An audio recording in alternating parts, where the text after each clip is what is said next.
told, try coming with me to the Republican caucus. That's cold, let me tell you. Okay, well, last November I was blessed to be one of the many new legislators given the honor to serve the people of Iowa, and I believe the voters in my district chose me because they knew that I was straightforward. I told them what I was going to do when I got into office. No one should be surprised at the stances that I've taken. You know, all of my principles are clearly articulated in the Republican Party platform, except, you know, I was looking at it this morning and I thought, good gravy, who put in there that we should check off on our tax report or our tax forms to get to the Republican Party? Okay, so most of it, I'm with it. But when I was campaigning for office, I frequently quoted Thomas Jefferson. He said, the issue today is the same as it has been throughout all of history, whether man shall be allowed to govern himself or be ruled by the small elite. And I'm here to tell you that small elite wants to run your lives are every bit as active today as they were a year ago, a decade ago, and centuries ago. And make no mistake, the elite are working both sides of the aisle. They're making sure, you know, before when I was running, they wanted to see if they could limit my voice so that all I would do is come here and talk here at the Capitol. And they try to keep us from infiltrating their little system. But that's because neither of the political parties understand the power of the Tea Party, and we're not going away.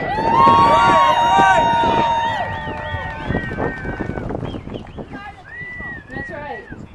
Now, I've witnessed the legislative process behind the closed doors, and I've watched the arrogant power brokers. I've watched as time after time your agenda is set aside as both parties attempt to appease their political masters and get ready for the next election cycle. I've watched as they surrounded us freshmen and said, you know, we're part of a family. We need to build trust in this caucus because you need to vote our way, and then maybe someday I'll vote your way. And then I said, you know, no stinking way, that's not how I roll.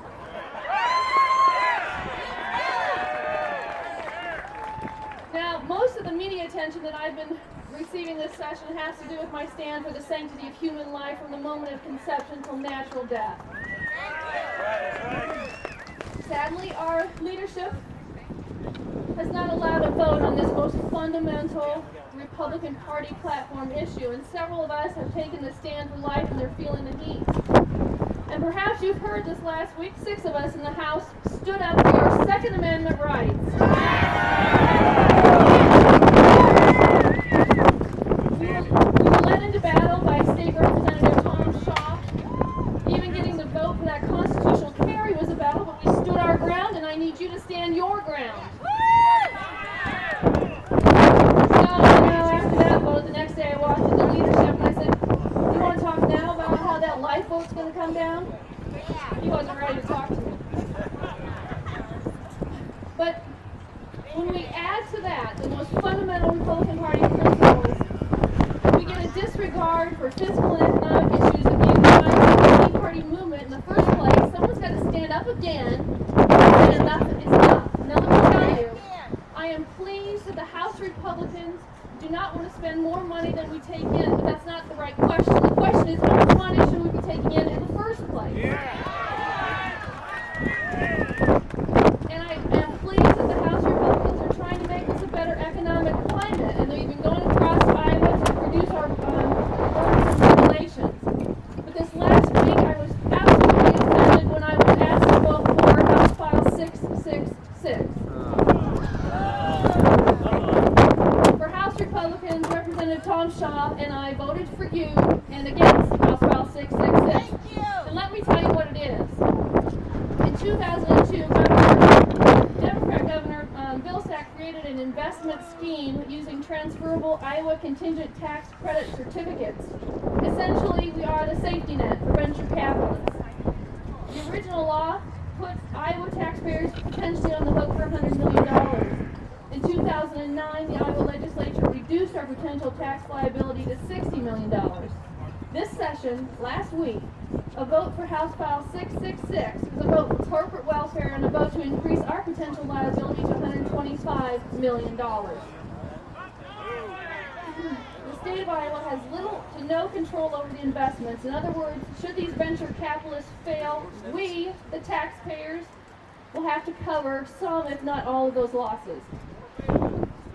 That's right. So having the taxpayers of this state guarantee the losses of private investors isn't venture capitalism, it's crony capitalism. Just like we saw when the Republicans, when they did the bridges to nowhere and the too big to fail policy bailouts in the past.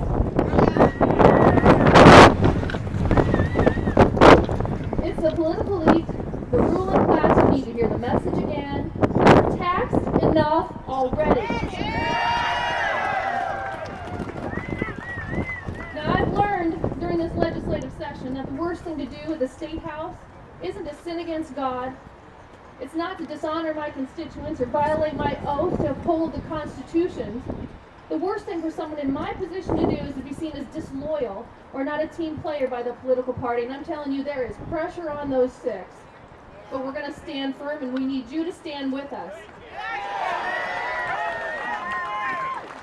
You know, when I was sworn in, I don't recall putting my hand on the Bible and swearing an oath to the political party.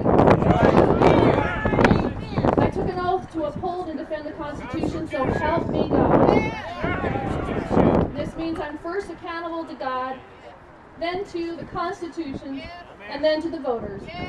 So voting against House File 666 is keeping my oath to all three.